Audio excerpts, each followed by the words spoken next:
দধিমঙ্গল খাওয়ানো হয়ে যেতে তো আমরা বেরিয়ে পড়েছি সবাই। তো তখন 6টা মতন বাজে। তো আমাদের বাড়ির সামনে একটা পুকুর ছিল, কিন্তু পুকুরের জলটা প্রচণ্ড খারাপ, তার জন্য আমরা যাব মহাপৌতলার পুকুরে। তো কাকা ওই যে অটো করে দিয়েছে, চলে এসেছি আমরা অটোয় করে। তো ওখান থেকে লেগে কিছুটা হেঁটে এই যে মহাপৌতলার পুকুরে চলে এসেছি।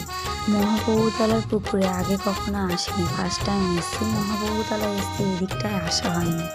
তো জলটাকে হাত দিয়ে একটু ঢেউয়ে দিলাম, দিয়ে হচ্ছে যা যা নিয়ম আছে সব করে নেব। তো দিদি বলে বলে দিচ্ছিল, যেহেতু আমি ফার্স্ট টাইম বরণ করছি, আগে কখনো করিনি। তো আমি দায়িত্বটা পেয়ে আমি খুব খুশি হয়েছি, আমার খুব ভালো লাগছে সত্যি। তো এই যে দেখো বরণগুলো করে নিচ্ছি, তারপরে গঙ্গা মাকে নিমন্ত্রণ করবো আমার ননদের বিয়েতে আসার জন্য।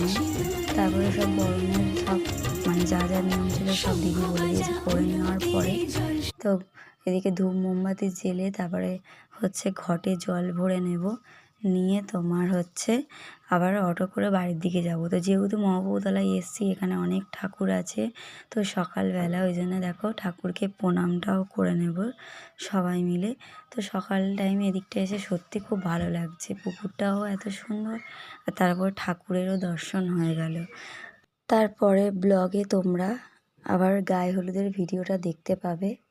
তো এটা দেখো তোমরা, তোমাদের ভালো লাগবে আশা করি।